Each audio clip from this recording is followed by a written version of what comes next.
Tokutana Labino. On se retrouve encore une fois dans cette émission Les Amis de Wechi International. Monde Mobimba, partout Boulanda Rabiso, Mbote Fomaïska Bozali. Et encore une fois, j'ai le plaisir de recevoir Emmanuel, le porte-parole du prophète Mkouroubile. Bolanda qui reportage tout ça là qui sur arrestation en Afrique du Sud. Je pense que vous êtes déjà informé qu'il a été libéré, mais bon, je pense qu'aujourd'hui on va un peu parler sur la circonstance d'arrestation et puis la suite. Mais à ma gauche, il y a aussi un jeune qui vient de Paris, un compatriote congolais, qui va également parler aujourd'hui pour la première fois. Et bon, ça a pété, Bolanda. Alors Emmanuel, c'est vrai, d'abord bonsoir. Oui, bonsoir. Bien aimé et bonsoir à tous mes compatriotes qui me suivent de partout dans le monde. C'est vrai que maintenant tu es un peu soulagé parce que la dernière mission qu'on a fait ensemble c'était devant l'ambassade de l'Afrique du Sud. C'est vrai que les esprits étaient un peu surchauffés mais maintenant apaisés par rapport à la libération du prophète. Oui, c'est vrai, il faut dire que Kanambe nous avait vraiment énervés. Il a tenté encore une deuxième fois après le massacre de 30 décembre. Encore touché à la prunelle de l'Éternel, mais je pense qu'il en a eu pour son grade. Donc il a été remis à sa place et c'est comme ça qu'aujourd'hui je me présente à vous encore ce soir pour expliquer Bino par rapport à la propagande de Salema autour. Il y a arrestation et libération. Il y a prophète Mkouroubile. Voilà, donc tout quand même vraiment le sujet en gros, je crois que Batobalanda qui un peu rapidement c'est que les cas qui voilà qui besoin mais expliquez d'abord parce que tu as quand même un média également à Kinshasa, on parle autre chose. Circonstance d'arrestation surtout Yogi qui Azali libéré sous caution. Donc, ça veut dire que poursuite quand même mes alliés, donc il est convoqué je pense au mois de juillet. Alors, expliquez d'abord Bissot en détail qu'est-ce qui se passe au GIS. Bon, au soulevé pour moi c'est important parce que c'est sur ça que justement manipulation de ça à niveau à Congo sur sa libération donc sous caution et les gens vont jusqu'à extrapoler et dire que libération provisoire et qu'il serait sous surveillance surveillée et que procès wana bazo zelango pour le mois prochain ils appellent là-bas extradé na Congo. Et une autre plus grande surprise et stupéfaction, on a des journaleux, parce que je les appelle ainsi, des journaleux haineux haineux de la population, parce qu'ils sont à la solde du gouvernement et qui donnent des fausses informations et qui écrivent des papiers mensongers. Et Naba Papé Nabango, il souhaite en plus que le prophète soit extradé, soit disons pour les crimes qu'il aurait commis na RDC. Ce qui est totalement aberrant, puisque d'abord, libération conditionnelle ne veut pas dire liberté provisoire. Je vous garantis, chers compatriotes, que le prophète Azali libre, comme il a toujours été. Libre, alors libre comme l'air. Là, ça peut même pas souffrir d'aucune contestation. Oui, comme l'air ne peut pas se déplacer également, on doit se limiter simplement. Disons, à Rogabima, en dehors, il y a Johannesburg, c'est un peu condition, on dit libération conditionnelle. C'est-à-dire qu'à payer quand même caution pour libérer, mais restriction quand même, mes amis. C'est ça que je dis. Oui. Quand on paye une caution, oui, ça ne veut pas dire que la libération est une libération conditionnelle. Non, il y a deux choses qu'il faut. Pourquoi d'abord une caution? Mais la caution, c'est dans la procédure des choses. Hein, il a été interpellé par Interpol et il a été auditionné et il n'y a rien. Il doit se présenter aussi plusieurs fois dans le bureau quand même de la police. Non, justement, c'est une fausse information et c'est pourquoi je passe aujourd'hui pour vous dire que le prophète est libre.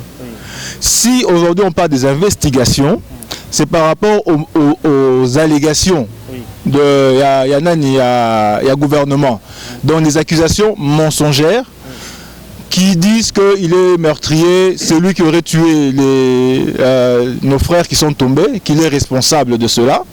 On se demande bien comment, parce qu'après même perquisition chez lui, que ce soit au Congo, à Lubumbashi, à Kinshasa, que ce soit ici en Afrique du Sud, après perquisition, on n'a trouvé aucune arme dans sa maison. Alors qu'on nous explique comment est-ce qu'il a pu commettre de tels crimes. Et puis, comment est-ce qu'il aurait pu... La deuxième accusation, Balobi que Azali a entretenu la milice armée. Ils n'ont pas trouvé d'armes. Donc, ils n'ont pas trouvé non plus des milices. Donc, toutes ces accusations qui sont... Ça doit être vérifié. Voilà. Il y a un moment, on parle d'investigation et on sait que ça ne donnera rien de toute façon parce que ce sont des mensonges. Donc, ces investigations ne donneront rien et le prophète est libre. De ces mouvements, il n'est pas sous haute surveillance de la police. Babang Sabinote, prophète Azali, Pepele, Azo bougé comme il a toujours bougé. Il peut se déplacer à quitter Johannesburg. Mais écoutez, il peut... Il peut quand même sous comment dirais-je, sous enquête judiciaire. Si maintenant, aujourd'hui, parce que tout le monde a vu les documents que nous avons exhibés, si aujourd'hui il ne laissait pas bouger peut-être de l'Afrique du Sud, parce que il peut partir à Cape Town, il peut bouger de l'Afrique du Sud, peut-être par rapport à sa procédure de reconnaissance comme réfugié. Mais ça n'a rien à voir avec cette affaire de ces mandats internationaux qui ne pèsent pour rien parce que Bango Moko déjà ils se sont rejoints un peu trop vite. Bon, Monaki avec quel ton ironique le porte-parole il y a Kanambe à Banei Koloba, service de sécurité, il sera extradé dans les 48 heures, donnant des informations comme quoi le prophète serait en Afrique du Sud depuis 12 ans. On ne sait pas d'où il tient ces informations, mais bon, bref, nous sommes un peu habitués à l'homme, on sait ce qu'il est réellement. Donc, je tiens à vous dire que Bayoki Sony, pour Nzamba confondre Bango, il ne s'agissait pas d'être retenu 48 heures, il a été libéré dans les heures qui ont suivi parce qu'il n'y avait rien. Le dossier était vide. Et les investigations, c'est une procédure judiciaire qui se suit, mais le prophète est tout à fait libre. Donc c'est cela que le peuple doit comprendre aujourd'hui. Voilà, donc c'est clair par rapport à... Mais peut-être qu'il a répondu un tout petit peu. Bah, ça va être quand ils ont dit que libérer sous condition. Et que bon, pour se dire, il faut quand même aller quand même la justice pour un peu qu'on a dossier en Souka. Mais on a peut-être une question dans la pourquoi est-ce que, alors qu'il y a des demandes d'asile, mais pourquoi est-ce qu'il faut arrêter? Ça veut dire qu'ils ont quand même considéré ce mandat-là, parce qu'ils ont conduit la vie. Mais si ils ont passé la banquette, ça veut dire que ils ont quand même des éléments où ils ont poussé Baron, quand même pousser des investigations un peu plus loin. Mais vous savez, à l'Afrique du Sud, on a déjà eu des antécédents avec la situation au Tozo. On a des Congolais, notamment Étienne Kabila, qui est en prison presque 1 an, je pense. Il y a un combattant Moussoussou. On sait quel est le cabal qu'ils ont monté pour comme en prison. Bon, je ne vais pas parler des cas des Rwandais. Il y a eu des cas d'assassinat des opposants rwandais. Toujours en Afrique du Sud, d'ailleurs, il y a eu des bismis diplomatiques entre les deux pays. Donc, on ne peut pas aujourd'hui être étonné quand on connaît les accointances que à Zuma. Il y a donc des raisons politiques, parfois, qui priment en Afrique surtout, et malheureusement en Afrique du Sud aussi, sur la justice. Voilà. Donc, c'est ça. Et donc, il ne faut pas vous faire des illusions. Ne suivez pas les torchons de Kinshasa qui racontent n'importe quoi et qui souhaiteraient que Mukongobila soit extradé na Congo parce qu'il aurait commis des crimes. C'est les services secrets congolais qui ont en tout cas retrouvé Mukongobila en Afrique du Sud. C'est ce qu'ils ont dit. Oui, mais on a vu que ces services de renseignement-là, ça fonctionne. Il a fait pshit. Oui. Il a fait pshit et ce n'est pas étonnant.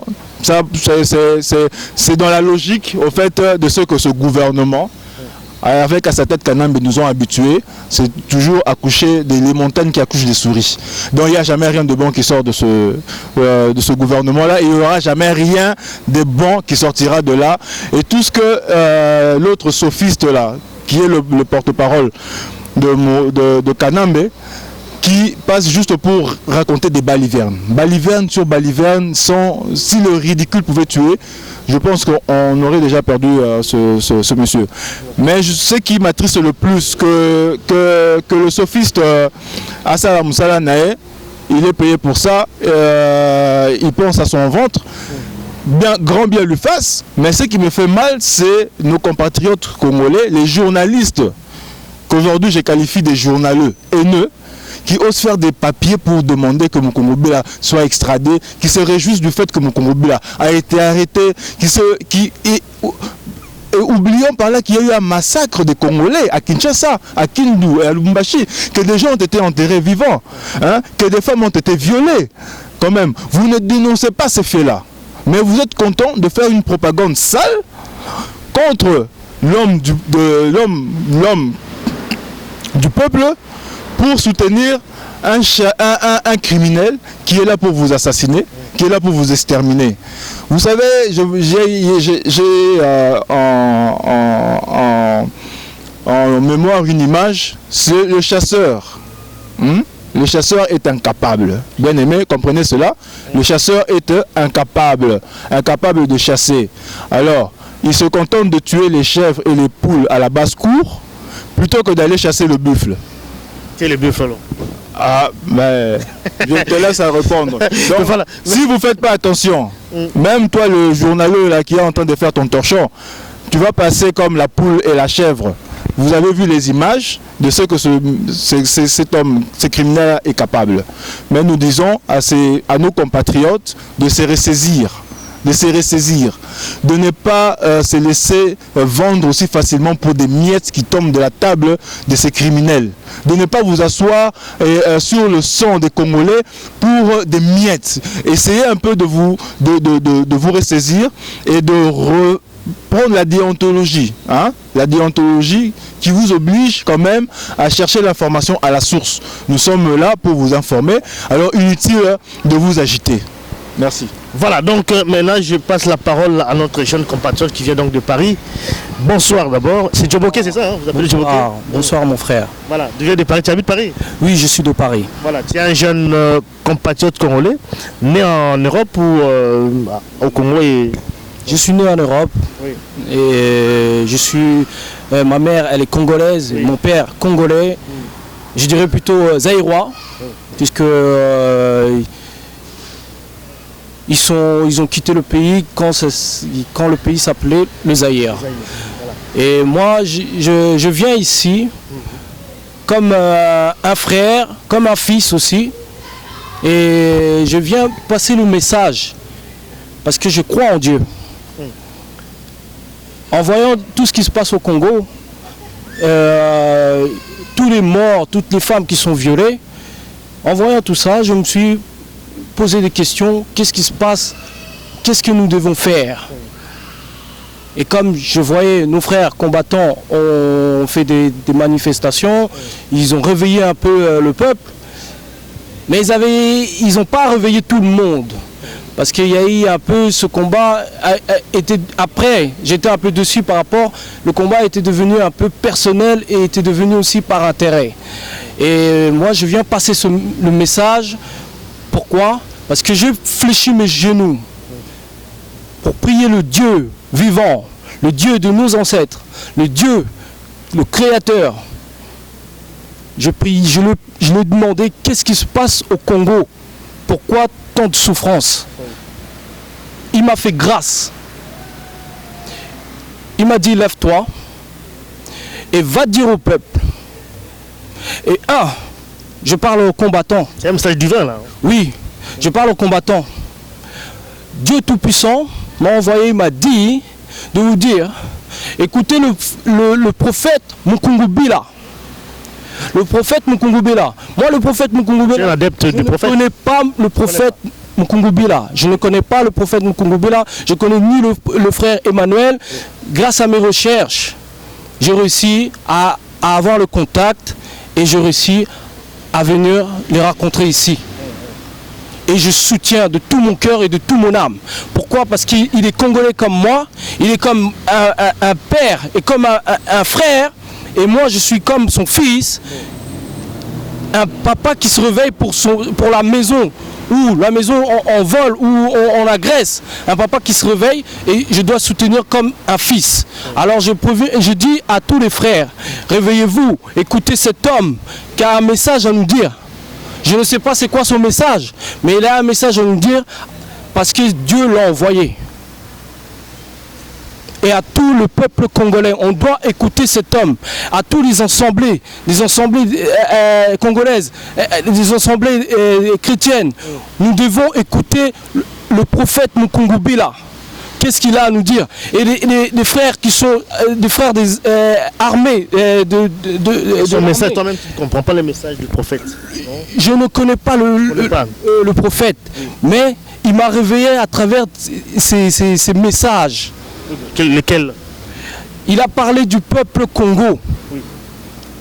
Que le peuple Congo est le peuple qui va grâce au peuple Congo, il y aura la paix dans le monde entier. Donc c'est les Congos. La paix, elle n'est pas au Congo, la paix ne sera pas au monde entier. Voilà le message que j'avais à dire à tous les Congolais d'abord. Avant que toutes les nations écoutent, à tout le peuple congolais. Nous devons écouter cet homme, qu'est-ce qu'il a à nous dire. Voilà, donc le Congo, la plaque tournante, je pense que j'aurais quand même réagi, mais je n'ai pas beaucoup de temps aujourd'hui, malheureusement. Peut-être pour clôturer, Emmanuel, le mot de la fin, qu'est-ce qu'il faut peut-être oser là? Est-ce que par rapport effectivement il y a prophète, et si réagit aussi, les jeunes aussi, apparemment à Boye Banité, et qu'il a reçu un message. Réaction un peu rapidement, peut-être 1 minute, et puis on conclut un tout petit peu. Mais vous avez vous-même suivi. Donc moi, j'ai été contacté et notre frère a reçu un message que vous avez suivi vous-même. Oui. Hein? Et effectivement, ce qu'il dit, c'est ce que nous avons toujours dit depuis que nous sommes en contact avec vous. Oui. Et je pense que, comme dit l'homme, une prophétie peut être contestée. Oui. Mais quand elle s'accomplit, alors tout le monde est obligé de l'accepter. C'est ça. Et mot de la fin, pour terminer? Un mot de la fin, pour terminer, c'est peut-être le mot de l'unité. Nous avons pour ce maître mot, et c'est le souci de notre prophète donc Mukungubila, c'est l'unité et l'union des Congolais. N'oublions pas que le 30 décembre, il y a eu des gens qui se sont levés pour nous montrer la voie de la libération. Et le message était passé à la RTNC. Depuis le 30 décembre jusqu'à aujourd'hui, il faut tout comprendre que ceux qui ont le pouvoir, ils ont le pouvoir. Parce que il y a libération. Donc, ceux qui peuvent message à Oti Paris, moi, je suis Abotami Awa, Aebi Makambo, Aebi Kongote, ou bien Aebi Kenda qui m'a dit moi namuke, Azana souvenir moi Kongote, Aebi Kongote. Azope Sabino message, donc esprit et le peuple congolais. Alors, ressaisissons-nous et soyons unis, parce qu'il faut savoir ce que nous voulons. Si nous voulons vraiment réellement la libération, nous avons la voix. Et cette voix-là, c'est le prophète, l'homme de Dieu, Mukungubila, la sentinelle que Dieu a placée au milieu de son peuple pour nous montrer le chemin. Donc, on a bino pour aller à. Merci en tout cas Emmanuel, et puis merci Djoboké, c'est ça hein? Oui, c'est ton prénom. Ça c'est le nom de ma famille. Voilà. On va se retrouver très prochainement. Je voulais dire une dernière chose. Oui. C'est pour le message que je viens de donner, c'est pour la libération du Congo. Si nous nous prêtons pas l'oreille au prophète Mukungubila, le Congo ne sera pas libéré. Si vous voulez que le Congo soit libéré, nous devons écouter ce que le prophète Mukungubila a à nous dire. Merci beaucoup, merci à la prochaine.